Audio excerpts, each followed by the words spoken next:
She's been unconscious for almost a day. So when do you think she will regain consciousness? I cannot give you a concrete number, sorry. We're hoping in the next few days, but again, it could be much longer. I understand. Thank you for your effort. I was the one who caused the accident. That's why I've been bothering you so much. Sorry for that. I just hope she'll recover soon. No worries. I'll give you some space, okay? Wow, aren't you a professional actress or what? I just hope she'll recover soon. I'm not as good as you. Look at you, all sad and worried because your beloved wife is in danger. Hang in there, darling. The insurance money will be ours soon. I'll make sure she won't survive. You'd better keep your word. I can't wait to move in with you. And I can't wait to move in with you. My name is Sarah, and I had been married to my husband Alex for 6 years.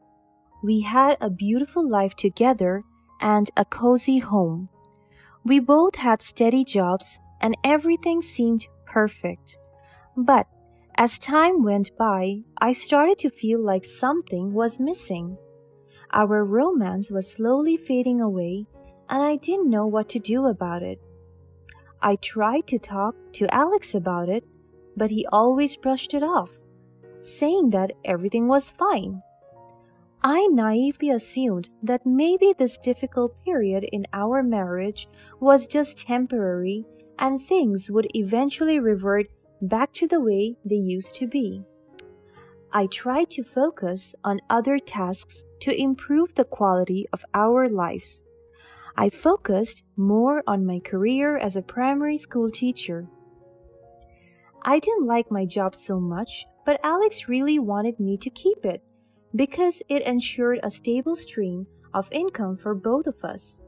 I was also more mindful of our savings and made some adjustments to our financial habits. Then, we saved enough to purchase new insurance plans that covered every possible accident and illness, so I felt really secure. I was at peace, knowing that no matter what happened, we were covered. But little did I know that life had other plans for me. One day, I was about to have a coffee date with my brother Hans to catch up on our lives. We were very close since we were kids, but because of his busy job, we could never meet up as often as we wanted to. He's a police officer in town, and I'm always so proud of him. That day, I was really excited that he could finally make some time to grab coffee with me. Since life at home had been rather gloomy, I was really looking forward to spending the afternoon with Hans. It was a rainy day, so it wasn't easy for me to walk to the coffee shop. I was really careful and minding my steps though. But it seemed like that was not enough to keep me safe.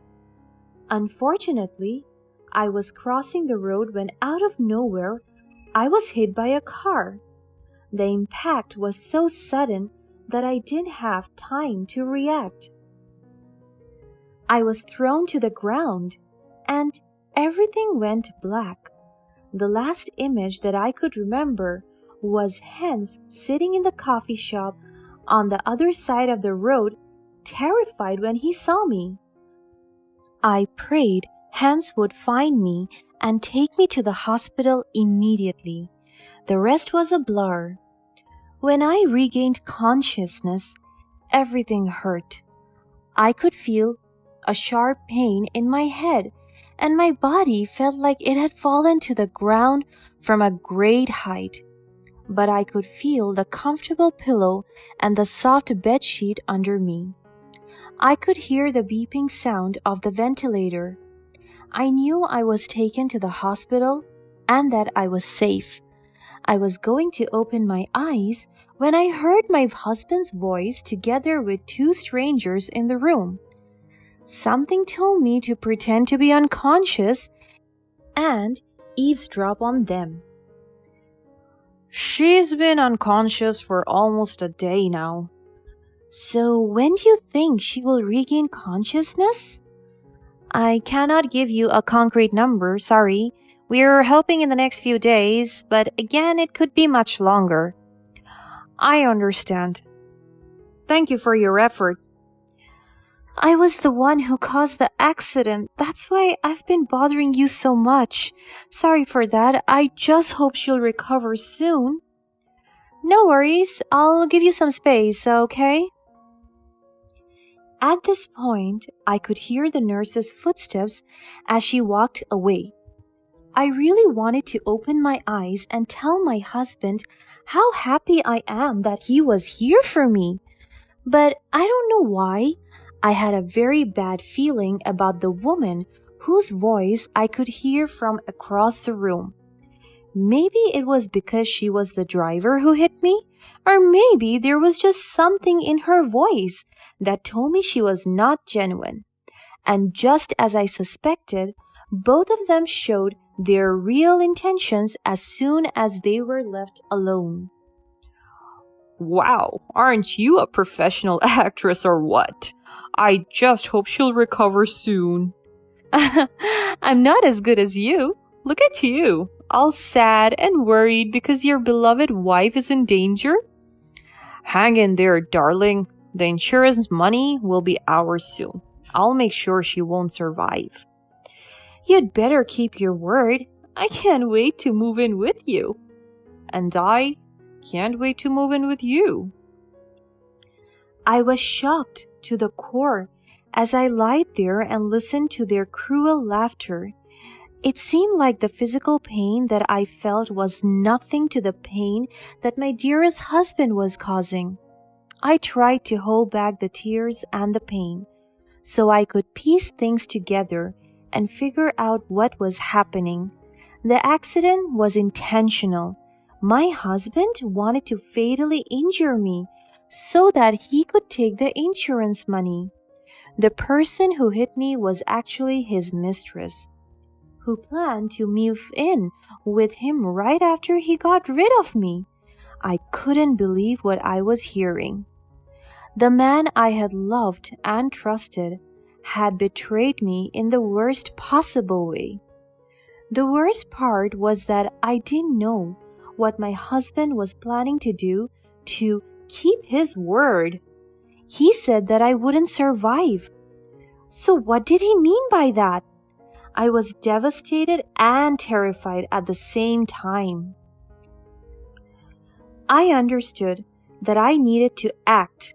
I pretended to be unconscious until my brother was in the room alone with me. Unfortunately, my husband never left me alone with my brother. When Hans came to visit, my husband was always there, making sure that he never spoke to me alone. It was frustrating and I felt trapped. I wanted to tell my brother, but I couldn't find a way to do it. Hans was a really busy police officer too, so he couldn't visit me too often. I felt so alone and helpless. I didn't know what to do or who to turn to. My husband's betrayal had shattered my world, and I didn't know how to pick up the pieces. Every day felt like an eternity. I was in so much pain, both physically and emotionally. I missed my old life, where everything was normal and predictable. I longed to be with my family, but my husband's presence made it impossible. It was a nightmare that I couldn't wake up from. The worst part was that my husband's mistress, Amber, would hover around my bed and say the most horrible things. God, Sarah, why did you have to survive that day? If you were just gone, it would have been so much easier for all of us. Guess what I did today? I signed a settlement with your husband, and I'm gonna pay it off with your insurance money. Am I a genius or not? Don't you think I deserve to live the comfortable life that you think you deserve? You can't even make your husband happy, honey. This is what you deserve." And all I could do was hold back my tears and keep waiting. Right when I thought there was no hope and my husband would soon find out that I was pretending to be unconscious, an opportunity presented itself. That night, the nurse was checking up on me right when my husband was going to the bathroom. As soon as I heard his footsteps getting further and further away, I immediately opened my eyes. The nurse was completely startled. She was speechless for a minute. I looked straight into her eyes and mustered all of the strength I had in my body. I tried to speak, but my throat was dry, and my voice came out as a hoarse whisper. The nurse saw that and ran to my side just so she could hear me better. "Please, call my brother immediately. I'm in danger. Call my brother, hence. Call him, please." I knew this was my only chance to tell the truth and get the help I needed. I saw the look of horror on the nurse's face as she took out her phone and her notes to dial my brother's number. I felt a glimmer of hope for the first time in weeks. But my hope was short-lived. Just when the nurse was so close to hitting call, my husband came back. She stopped the call immediately, and I pretended to be unconscious again. The nurse seemed to understand that something was wrong, so she didn't say anything to my husband either. She apologized to him for having used her phone while she was on the job. Alex didn't suspect anything, thank God. I could hear the nurse's footsteps as she walked away once again. All I could do at that point was to pray that she was calling my brother in the hall, but it seemed like I had bigger problems to deal with. A few minutes later, my husband revealed his true intentions. I heard some clanking on my side, where all the machines, including my ventilator, were. I was once again terrified. He wanted to turn off my breathing support system to harm me? I finally opened my eyes, and I looked at him. He had a sinister look on his face, and I knew that he wasn't joking. I tried to scream, but I just couldn't. My throat had been severely injured. Then he said the most terrifying, disgusting thing. "I have been tired of you for such a long time, honey. It's time for you to go." Just when I thought there was no hope left, I heard a voice screaming from the hall, "Help! Help! He's trying to hurt her!" Luckily, the nurse felt that something was off, so she stayed at my door and witnessed everything. She was terrified and she ran inside and stopped Alex from touching my ventilator. My husband immediately denied everything and tried to run away. The nurse hung onto his arms when several other nurses had gathered outside, looking worried. He kept denying having hurt me while trying to get away. "No, let go of me. Let me go. I did nothing wrong. I didn't even touch her yet." He managed to push the nurse aside and sprint. My heart was pounding in my chest as I tried to sit up in the hospital bed, replaying the events over and over. I couldn't believe how close I had come to death. The realization hit me like a ton of bricks, and I felt a surge of emotions flood over me. I had never felt so vulnerable in my life. The thought of leaving Hans behind and never having the chance to say goodbye was almost too much to bear. But as the initial shock wore off, I began to feel a sense of gratitude wash over me. I was alive. Against all odds, I had survived, thanks to the nurse. Later on, I got to hear the rest of the story from her. It turned out that she had managed to call Hans the moment she walked out of the room, and he started driving to my hospital at once. She was slightly injured after the conflict with my husband, but she was just happy I was saved. After running outside, Alex really showed his true intentions. He bumped into my brother on the way out and was immediately caught by Hans. The two got into a scuffle and my brother ended up taking him to the police. Obviously, Alex could not possibly win a fight against a trained police officer, which was Hans. My husband was arrested and brought to trial for his crimes. It was a long and grueling process, but in the end, justice was served. Thanks to the nurse's testimony and the evidence we had gathered, my husband was found guilty and sent to jail for a long time. His mistress, Amber, was sued too. Of course, she also lost her lawsuit and was sent to jail, together with her lover. I was finally able to breathe a sigh of relief.